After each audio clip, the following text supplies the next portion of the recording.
नमस्कार दोस्तों।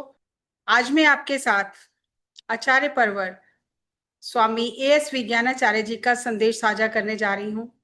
आचार्य स्वामी विज्ञानाचार्य जी ने कई वर्ष पहले चेतना बोध कार्यक्रम की शुरुआत की, जिसमें उन्होंने विभिन्न प्रदेश के लोगों को जोड़कर किस तरह से लोगों की चेतना का उत्थान हो, इसका प्रयास करते रहे। श्री कृष्ण योगपीठ द्वारा राष्ट्रीय स्तर की पहली मीटिंग हुई, जिसमें आचार्य जी ने बताया कि कृष्ण योग पीठ के जो स्वयं सेवी हैं, जो संचालक समिति है, उन्हें किस तरह से सेवा करनी है, उनका लक्ष्य क्या है और किस तरह लोगों की चेतना के उत्थान में सहयोग करना है। बहुत ही अद्भुत संदेश दिया। उस संदेश को आपके साथ साझा करने जा रही हूँ और मुझे तो ऐसा लगा कि जैसे उन्होंने इस अपने संदेश में गागर में सागर भर दिया। श्री कृष्ण भगवान की गीता का पूरा सार अपने इस संदेश में पिरो के हमें दे दिया। तो मुझे लगा कि ये संदेश सबके साथ साझा करना चाहिए, तो मैं आपके साथ ये संदेश साझा कर रही हूँ ताकि आप सबको उनकी ऊर्जा का, उनके ज्ञान का और उनके मार्गदर्शन का लाभ मिले। आइए सुनते हैं। और पीठ की तरफ से सबसे पहले आप सभी का बहुत बहुत स्वागत, वंदन, अभिनंदन और सबका सम्मान भी हम करते हैं। और भगवान श्री कृष्ण के द्वारा जो गीता ज्ञान दिया गया, उसी ज्ञान का सहारा लेकर ब्रह्मा जी सारी सृष्टि की रचना करते हैं। भगवान विष्णु समस्त सृष्टि का पालन करते हैं। भगवान शंकर समस्त सृष्टि का संहार करते हैं। यह है गीता ज्ञान की महत्ता, जिसके द्वारा ब्रह्मा विष्णु शंकर जी सृष्टि चलाते हैं, गीता के अनुसार सृष्टि चलाते हैं। उस गीता की यह महत्ता है कि भगवान कृष्ण के द्वारा जो गीता ज्ञान मिला है, गीता ज्ञान से ही सभी सृष्टि चल रही है। इसीलिए भगवान श्री कृष्ण के द्वारा जो बताई गई गीता ज्ञान है, उस पर हम सबको चलने की जरूरत है। यह परम ज्ञान है। इसी को जानकर हम सभी को अपने जीवन को सफल बनाना है। गीता का ज्ञान, यह जानना कि गीता के ज्ञान से ही सृष्टि चल रही है, यही परम ज्ञान है और इसी से हम सबको अपने जीवन को सफल बनाने का काम करना है। गीता ज्ञान का गहराई से जानकर सबको आत्मसात करने का काम करना है। पहले गीता में ज्ञान, कर्म और भक्ति की महत्ता बताई गई है। ज्ञान में क्या है? आत्मज्ञान, परमात्म ज्ञान। ज्ञान में दो चीजें हैं, आत्मज्ञान और परमात्म ज्ञान। अपने को जानना, परमात्मा को जानना। अपने को जानना और परमात्मा को जानना। जिन्होंने खुद को जाना है, उन्हीं ने परमात्मा को भी जाना है। गीता में मानने की बात नहीं आई है, जानने की बात आई है। भगवान ने कहा है, अपने को जानो, अपने को जानो तो सबको जान जाओगे। ये भगवान श्री कृष्ण ने गीता में कहा है। सबको जानने का मार्ग अपने को जानने से खुलता है। जब अपने को जानते हैं तो सारा संसार अपने में ही दिखाई देता है। सारे संसार में अपना ही रूप दिखाई देता है। आत्मा परमात्मा एक ही रूप हो जाते हैं। यह ज्ञान का विषय है। अब कर्म की बात करते हैं। भगवान कहते हैं, कर्म, अकर्म, विकर्म। कर्म तीन प्रकार से कहते हैं, कर्म, अकर्म और विकर्म। को जो जान गया, कर्म, अकर्म, विकर्म को जो जान गया, जो कर्म के रहस्य को जान गया, वो कर्म बंधन से मुक्त हो गया। क्या करना है, क्या नहीं करना है, क्या करना है क्या नहीं करना है यह जानना। कर्म की गति बहुत गहन है। जो कर्म कर्तव्य भाव से किया जाता है वह महत्वपूर्ण है। कर्तव्य क्या है? सब लोग कर्तव्य की बात करते हैं। यह कर्तव्य है, यह एक कर्तव्य है। कर्तव्य करना चाहिए, यह एक कर्तव्य है, कर्तव्य करना चाहिए। दूसरों को समझाने, इसको समझने के लिए शरीर के प्रति क्या कर्तव्य है, इसको जानने के लिए शरीर के प्रति क्या कर्तव्य है। शरीर के अंदर इंद्रियां हैं और इंद्रियों के प्रति क्या कर्तव्य है। शरीर के मन के अंदर मन है, अंदर मन के प्रति क्या कर्तव्य है, बुद्धि के प्रति क्या कर्तव्य है, फिर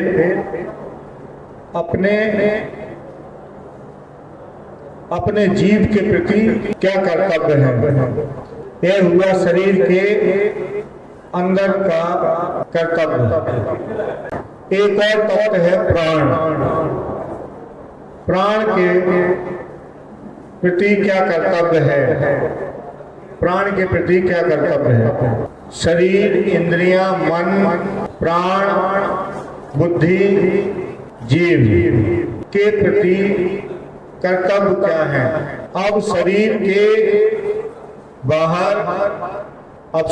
बाहर जो भी है, माता पिता, भाई, बंधु, मित्र आदि के प्रति क्या कर्तव्य है।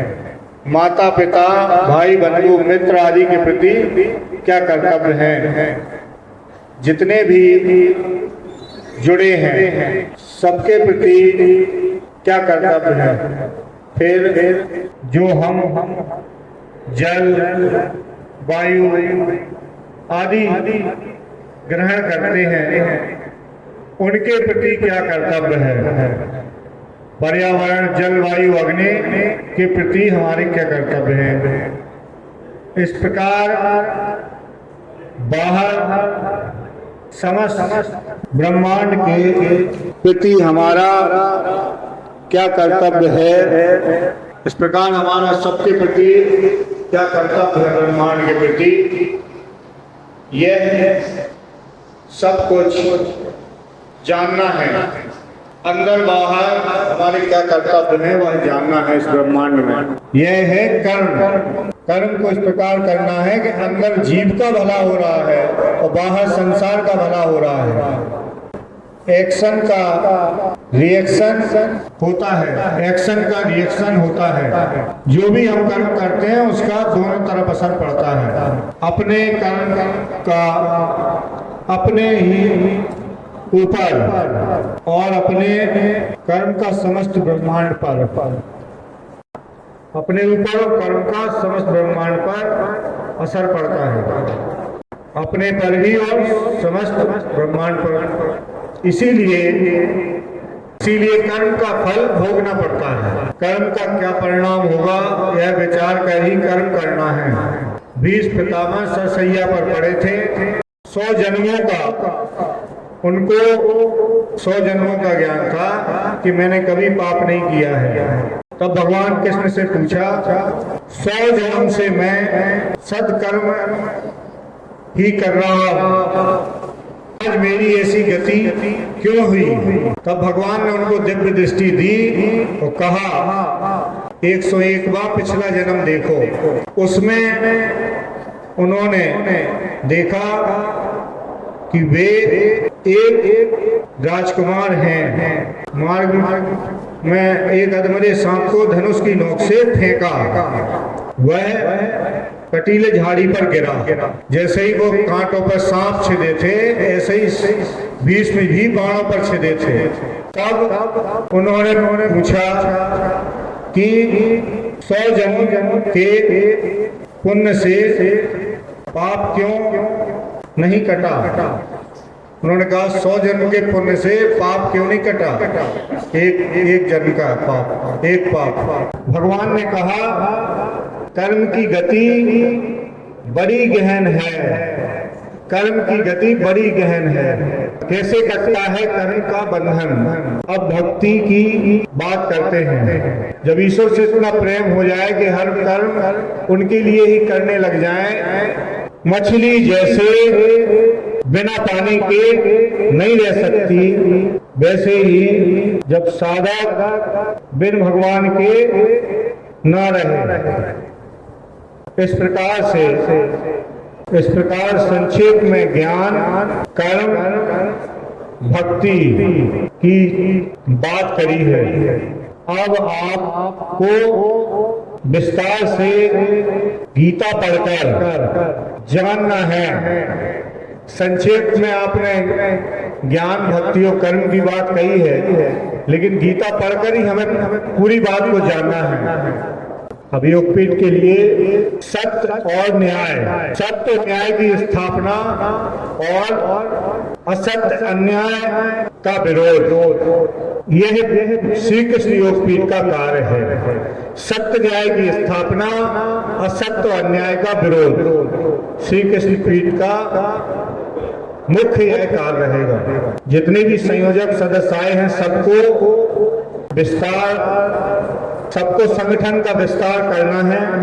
जिला, ब्लॉक और गांव तक पहुंचाना है। प्रचार करने वाले अपने आचरण और व्यवहार से प्रचार करें, अपने अच्छे आचरण और व्यवहार से प्रचार करें, वाणी से नहीं। केवल सबको परोपकार में लगना है। कोई ना कोई परोपकार का कार्य करना है, कोई ना कोई परोपकार का कार्य करते रहना है। आपको गरीब से गरीब शक्तिहीन व्यक्ति को सम्मान और प्रेम और सम्मान देना है। श्री कृष्ण योगपीठ के सदस्यों का प्रमुख रूप से व्यवहार आचरण अच्छा हो और उनके अंदर किसी की पद प्रतिष्ठा देखकर सम्मान ना हो। किसी भी गरीब से गरीब और शक्तिहीन व्यक्ति का भी प्रेम और सम्मान वैसे ही करना है।